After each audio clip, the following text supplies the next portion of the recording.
How's it going, guys? So I just want to talk about the whole internal memory and SD card. So in Marshmallow you can format your SD card as internal memory, thus giving you the ability to put your apps on the memory card. I've just read some articles and it doesn't make it sound as good as it is, but it's actually pretty awesome. So as you can see, in my SD card I have about 12.77 gigabytes used. So if we click that, 4.58 of that are apps. Now before, there was no way you could get that much space from apps on your memory card. So we'll click that. Usually before this you could put only parts of it. So as you can see, some of my games here are all on the SD card. Need for Speed Most Wanted, 2 gigabytes is right here. Fast Tourist Legacy, 629 megabytes. Champion, 614. Leo's Fortune. So all those apps are fully on my memory card. Before that, like I said, only part of it could go on here. So this is actually pretty awesome. Now one thing, I'm not really sure how it decides which apps can go on the memory card, or because even though they're, it says 31 out of 90, for the most part the phone still likes to put things in internal memory. So at one point I believe I went here and I hit the option button and I was able to kind of like migrate the data. So it took what it could from my internal memory and put it on the SD card.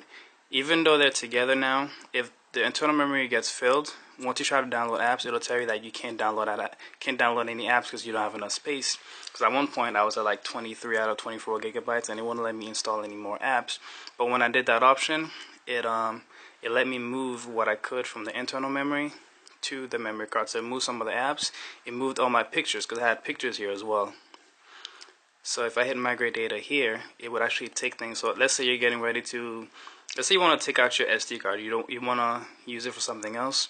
You would do this. You would migrate the data. You would move everything from the SD card back to the internal memory, and then you could take the SD card out. So I did the opposite. What I did realize too is the fact that even when I was done, there were still some apps on my internal memory. So what you can actually do with this is, let's say I want to get rid of more stuff in the internal memory. I would just, let's say Rayman for instance. I would go to it, I would hit change, and it says it'll only take a couple of minutes. It'll move that game to the SD card. So there's no limitations as far as I can see, and this is great.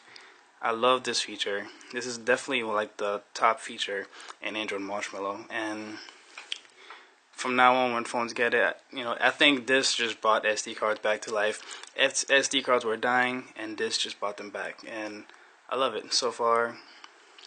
Oh, the last thing I would say is don't cheap out and get like the cheapest memory card. Pay attention to like the read and write speeds. So try to get something around like 80 megabytes per second or higher if you can. You still get very good prices on those.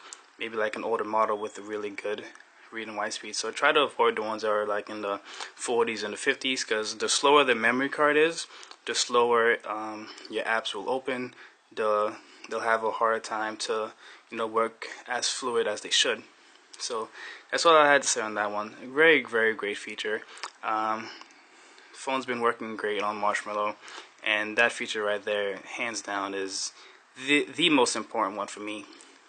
Otherwise, that's it, guys. If you have any questions, just let me know. And I always get asked this. This widget is Super by Beard 3 on the Play Store. The icon pack that I'm using is Glim Dark. That's GLIM Dark, and that's where the wallpaper is from as well. And I'll see you guys in the next one.